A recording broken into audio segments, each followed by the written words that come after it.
everyone. My name is TS Hawkins, and I am a playwright, especially for the piece In Their Silence, and I am sitting with the wonderful, the magnificent.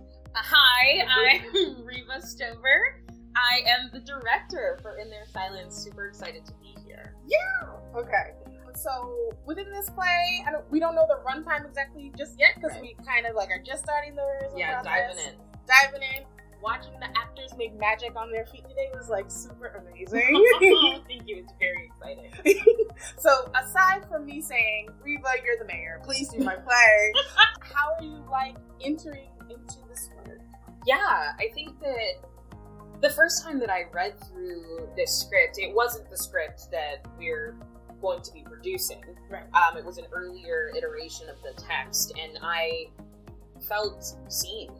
There was an identity that was represented in this show that I didn't often get to hear or see, in the way that they were both authentically queer and authentically Black and didn't have to compromise one for the other. Right. Which is a struggle that I, as an individual, have experienced for a long time, and I'm still trying to navigate through that, as I think many of us are in Black queer spaces. Talk about it. It's hard, and I have been among the fortunate that have been very supported by my personal family. Yeah. Right? And that I have a chosen family that supports and loves me for who I am. But even internally, there is societal pressure that kind of demands and asks you to water that down and to pick a side. Yeah. And especially cultural pressure that asks you to pick a side, right? Yeah. From both edges of that sphere. And so I felt so grateful to have a story that was kind of telling these truths and asking us to think critically about them while not berating us, It is absolutely a show filled with joy and so much love, and getting to see that makes me feel like I can have that. So yeah. I was I'm loving hearing about the joy because, people who are familiar with my work, it's yes, the word about no joy. Yeah, I mean, as a person that's familiar with your work, sometimes we be crying. Yeah. But I think that there's, at the core of this, such a through line of laughter and joy and hope. Yeah. That it's inescapable. There is no way around this hope at the core of this story. And it was written beautifully. Thank you. I mean, I would love to hear from you about the text itself. There's a lot of heightened language in this show, and I'm so interested in your feelings around how this heightened language kind of propels your messaging forward. Oh yeah. So heightened language is very sexy for me. Mm-hmm. I love it. Once I was introduced to Introduction Shange, the writer, the magnificence, the wonderful star, but now ancestor, with For Colored Girls, instantly was I understand this world, right? Just be able to find myself and dive. I love diving into language. Yes. I like how words feel and taste, right? Yes. On the body and in the mouth and the mind and whatever. And so I have a wonderful mentor, Dr. Jameka Witherspoon. Period. Shout out. Right? A legend. Living legend. Yes. Who pretty much was poetry boot camp, took all of her classes, university, and just fell in love with that style of storytelling. And so this piece actually started a kabillion different times. It started out as just a single poem that I wrote when I was in undergrad, and then it turned into kind of a poetic vignette when I was in residency at the Painted Bride, and then kind of turned into a one-person solo show for 1812. Oh, yeah. Interesting. The progression, right? Yeah. And then it had a couple readings virtual because we got hit with the panty poo. And a little bit tragic. And then it kind of just morphed into these wonderful three voices that we have after the reading at Theater Exile for the studio exhibition. So finding the characters in that language is also helpful. Grace comes from a soft place, that I was trying to find within myself. But Merci is just kind of balls to the wall. You want to say that? Balls to the wall, no chaser type individual. And then you just have the city, which we were talking about today, in rehearsal. Just city is just all of our intrusive thoughts. personified. Yes, right? absolutely. Yeah. And also the city is a wonderful guide for the audience. Yeah. In that, and I think that you've done this masterfully, in that the city kind of ushers us in, especially for people that are not familiar with heightened text, right, or choreopoem, right? Or poetry. Poetry. Poetry is theater. Right, poetry is theater and performance. Giving them a kind of like mundane language that they can access, that feels like my best bud is walking along with me and telling me the story, and then we also get to be brought into this beautiful, poetic, visceral, textural language that you've created. And it's just really brilliant. I wish there was an audience here right now to applaud you, because it's really a beautiful, beautifully crafted story that I hope we all get to see. Yes, please do. Getting the voices out of my brain, right, and onto the page. I love having you helm this work, because watching you like find the joy specifically, okay, where TS doesn't write no joy, right? Finding that joy, like living in the joy and the happy and like the intimacy of hope. Yes. And that's like what you've been able to like pluck out of the actors, which is so beautiful. I was like, wow, I didn't write it that way, but yeah, let's do that. Let's do that. Let's play. Let's make it, make it dance. Yeah. They dance a lot in the show. They do. I know we're not allowed to have favorites, right? If you had to have a favorite, yeah, pulling your arm, who's your favorite character? Oh my gosh. I actually, purely textural, I feel like my favorite character is Merci. Mm-hmm. Because I think, oddly enough, with my loving, beautiful family back home in Florida, I relate most heavily to Mercy's struggle. And I have been very blessed and fortunate to be able to actualize my dreams and live them and use my degree. But I also have this deep, deep fear of suburban expectations and the idea of needing to be a model version of the person that I want to be, and not the human version of the person that I want to be. Yeah. And I think that is very, like, heavily tied into Mercy's struggle throughout the show. And so I'm just rooting for her, because in a way, by rooting for her, I'm rooting for me. And I believe that we're going to figure it out. And I believe anybody that identifies with Merci or any of these characters is going to figure it out. And seeing Mercy's journey makes me hopeful for my own. So I'd say Merci is my favorite. Yeah. The city is growing on me. The city is such a fun character. Like, I'm learning that the city is fun. I told you so much. The city is such a fun character, and such a character. Like a card, and like very constantly making us laugh and engaging directly with the audience in a way that is like, come along on this journey with us. I feel like it's hard not to fall in love with the city, which could also be said about Philadelphia. It's true. Right? It's hard not to fall in love. It's hard not, because when you're looking at like Philadelphia from the outside, you see what you see when you watch certain news programs, and you're just like, nope. Right. Dark cloud over Philly, right? And then it's like, no, Philly is home. Like even like people who are like implants, like myself, like I'm an implant, but like I've been here for a while. But like it feels like like I was called here, right? And then even in those moments where I tried to escape, be like, I'm out. Yes. Philly playing with me always, right? Real back in. I had the exact same experience with Philly, where I was like, I felt so deeply like I was being called to be here, and then I got here and COVID immediately happened and everything got shut down and I couldn't make art and it was awful. And I was like, I gotta get out of here, this is terrible. And I left and I regretted it almost immediately, and I was like, I want to go home. And when I thought of going home, Philly was the picture in my mind. Right.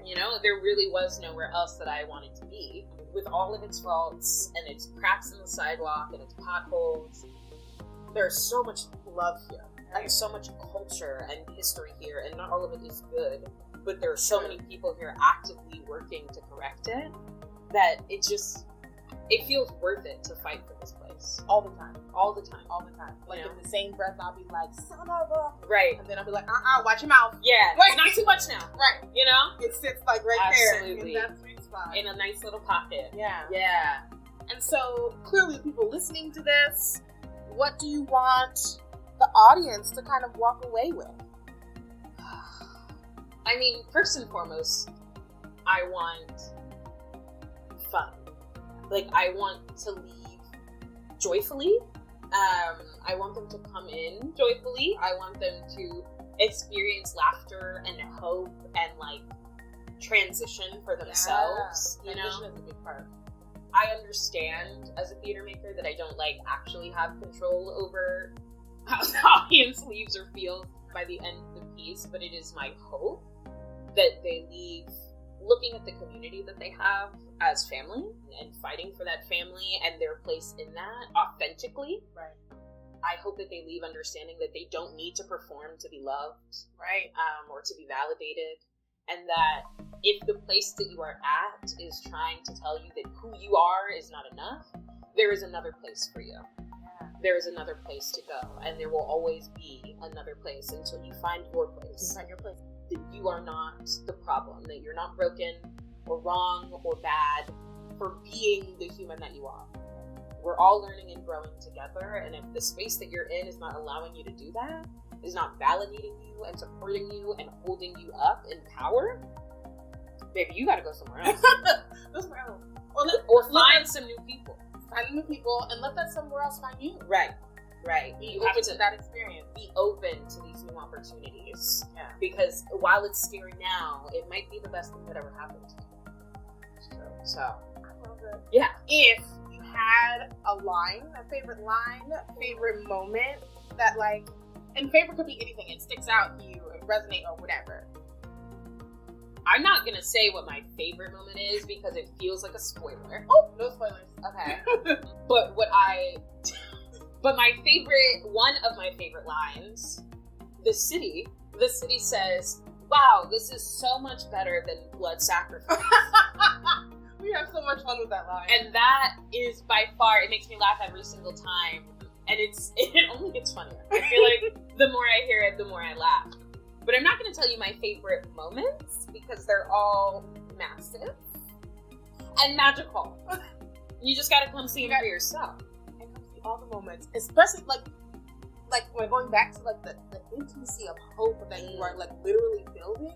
It is beautiful. Like when you're plucking those from even the difficult scenes, because there's some difficult, and so like it makes you even look at intimacy. Yes. In a way. Absolutely. Where is that something you learn, something that's innate? How do you do that? Oh, thank you.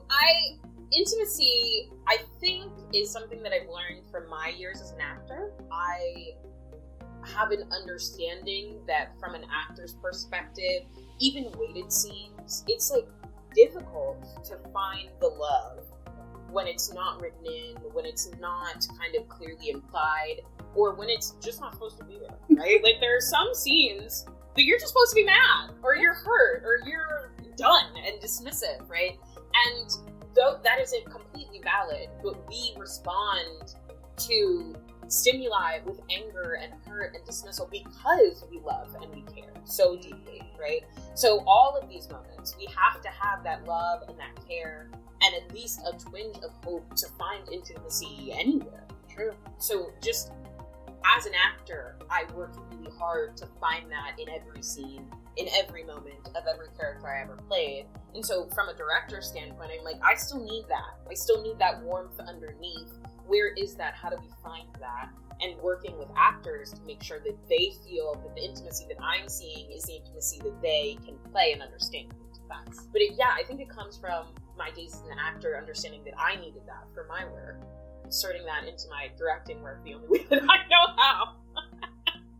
And you're doing this project, but you're also doing another project simultaneously. Yeah. Like, what is, the intimacy and care for yourself? That is a wonderful question. I am working on that. Yeah. I'm learning that, and I think that the more opportunities that I am blessed to have, the more opportunity I have to practice that self-care and consideration. It's a very new thing for me, but I have, created a schedule in a way where I make sure I have at least one day off per week where I'm not doing any work for anyone, which I know probably to people that don't make theater for a living sounds kind of insane. Like, a day off is that's the grace that you're giving yourself. Most people probably have two, at least. But I love the work that I do. Right. And I am fulfilled by doing that work. But also my body needs to sleep and rest and, like, watch Netflix sometimes. Yes. You know? So I need a day for that. And I've built that into my schedule. And I'm honoring it. Hey. And I'm cooking more. Like, I'm eating vegetables. Fancy. I'm trying, anyway. I was like, and I'm drinking water. And I am given to process things, which I think is the biggest thing. That's like, even in rehearsals for this show, for my other show, when I go to the office and work, right? Like, there's so much stimuli, right? And when you never stop running, you don't get to process those things, and they just build up over time, and you're frustrated with yourself or with other people on things that if you just took a second to really think about it, you probably wouldn't care about at all, right? True. It bubbles and it festers, and you don't get the opportunity to have productive, rational conversations about those issues when you can't process them for yourself, or you let it fester and you blame yourself. And that is also super unhealthy, right? So I have found that just giving myself the space and time to say, I'm going to come back to that, has been my greatest form of self-care in this kind of, like, all-encompassing work that I do. I heard that so hard. Yeah. And it's like, I also need Merci to hear that. It's like, I heard. Why do you think we relate? I was like, Mercy and I twinning. And that's why. I'm telling you. You know? Get it tatted. I have to give myself the grace to be a person outside of the work that I do. Yeah. And that's a very new thing. And I think Merci is really struggling with that. Yeah. Really struggling. I'm like, yeah, girl, that was me 4 years ago. Now we're in a slightly better place than we were. And we were. We're on our way. We're doing, you know? And so last, certainly not least, if you could give a word of advice to any of the characters in this play, what would it be? Let's start with Grace. Oh, goodness. I love Grace so much. I think Grace needs to understand that communication is a two-way street, and that just because you are clear to yourself does not mean that you are communicating in a way that is clear to the person you're trying to reach. Right. We have to speak in a way that we are understood by the other party, not by ourselves. And I think Grace really struggles with that, and then is confused as to why things are not working out and people are upset. And it's like, you were just talking, you weren't listening. You have to do both things, and you have to speak in a way that your partner can understand you. So that would be my advice, is watch your mouth, Grace. Watch your mouth. Watch your mouth. Oh gosh. Merci. I would advise Merci to take their time. I completely understand. I can identify with, like, by the time I'm 35, I need to have check off of my list, right? And I think that is in part how Merci views themselves and their life and their work and their career as a whole, is that I should have had 5 of these boxes checked off by now, right? And yet I'm sitting here. And if I've learned anything from my work in theater, it's that it just doesn't work like that. Progress is not linear. It's not linear. It's not always forward moving. Sometimes you need 5 steps back to get to that place that you want to be. Yeah. And you just have to roll with those punches and laugh through it. Those punches hurt. They do. They hurt, and that's okay too. Like, it's also okay to feel that and to acknowledge that it's hard and that it's painful and it's not what you wanted, but it's what you have right now.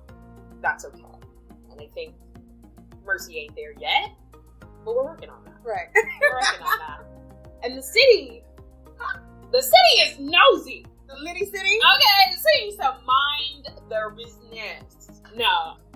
I think the city is so deeply connected to the people within, you know, and that all of these stories kind of make up the city as an entity, as like a conglomerate of all of these things. And I think the only thing that I would say to the city is that you can't fix everything. You can't hold everyone. And that's okay too. Sometimes you just have to be an observer. in somebody else's story, and it sucks. It sucks because you care about these people, you love them deeply, and you want what's best for them. But sometimes they just have to figure it out on their own, even if you know the answers. Even if you know the answers. Wow. So all these pearls that's that you just dropped. Oh my God! Stop. It's too funny.